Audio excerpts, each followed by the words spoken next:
anggota panitia khusus Senturi telah berjanji tidak akan menyalahgunakan kepercayaan rakyat. Mereka terpilih setelah 357 tanda tangan anggota Dewan berhasil menggolkan usulan hak angket untuk pengusutan skandal Bank Senturi. Rapat pemilihan ketua Pansus yang berlangsung alot akhirnya final melalui hasil voting. Sekjen Partai Golkar, Idrus Marham, terpilih sebagai ketua Pansus. Sementara wakil ketua dijabat politisi PDI Perjuangan Gayus Lumbun dan Mahfud Siddiq dari PKS, serta Yahya Sacawirya dari Partai Demokrat. Namun pekerjaan rumah mereka masih menumpuk. Rakyat mempertanyakan kemana larinya uang sebesar 6,7 triliun rupiah yang dikucurkan untuk menyelamatkan Bank Senturi. Dalam jangka waktu 2 bulan, Pansus harus bisa mengungkap misteri di balik kebijakan bailout tersebut. Pansus berhak memanggil sejumlah nama besar yang disebut-sebut terkait dengan skandal ini. Mulai dari Menteri Keuangan Sri Mulyani hingga Gubernur Bank Indonesia kala itu Budiono. Bersama media massa, sejumlah elemen organisasi kemasyarakatan dan mahasiswa tidak akan henti mengawal penyelidikan skandal ini hingga kebenaran terungkap. Terima kasih Anda terus di Mata Najwa. Saya masih bersama dengan Monty Tiwa dan juga Ismail Sukribo, penulis, salah satu dari penulis DPR Uncensored.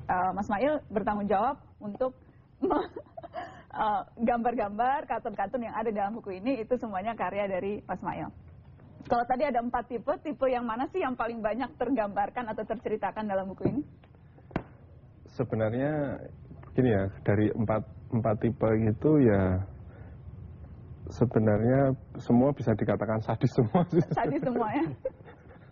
Termasuk yang idealis yang katanya hampir tidak ada? Idealis itu kita sebutkan di belakang ya, di halaman paling di belakang. Tapi itu adalah kita sebutkan di belakang itu dalam doa sebenarnya. Jadi kita berdoa bahwa semoga doaku, harapanku, mudah-mudahan ada tipe idealis yang nanti akan muncul. Ini menarik nih. Ini salah satu kartun yang ada di buku ini dan juga kartunya Mas Ismail. Ini ada juga di buku pegangan arkeologi. Oke. Ya. Jadi ini apa maksudnya, Mas? Itu anggota DPR yang sebelum saya nggak bilang kalau anggota DPR. Oke, saya yang bilang deh, kalau Mas Ismail bilang, saya yang bilang. Jadi ini ceritanya evolusi manusia ya. Dan ternyata anggota DPR ada sebelum Pithecanthropus erectus begitu ya. Ada yang marah nggak ketika ini muncul? Enggak sih, malah banyak yang senang. Banyak yang senang. Banyak yang senang pas ilustrasi itu banyak yang senang. Ini artinya apa, Mas? Kalau yang ini yang berikutnya?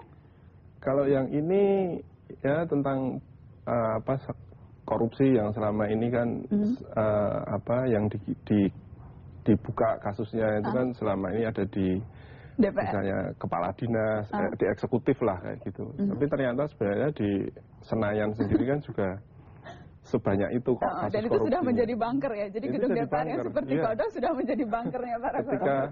Ketika kasus korupsinya mulai terungkap atau sebelum terungkap malah bikin aturan dulu sehingga itu dianggap bukan korupsi.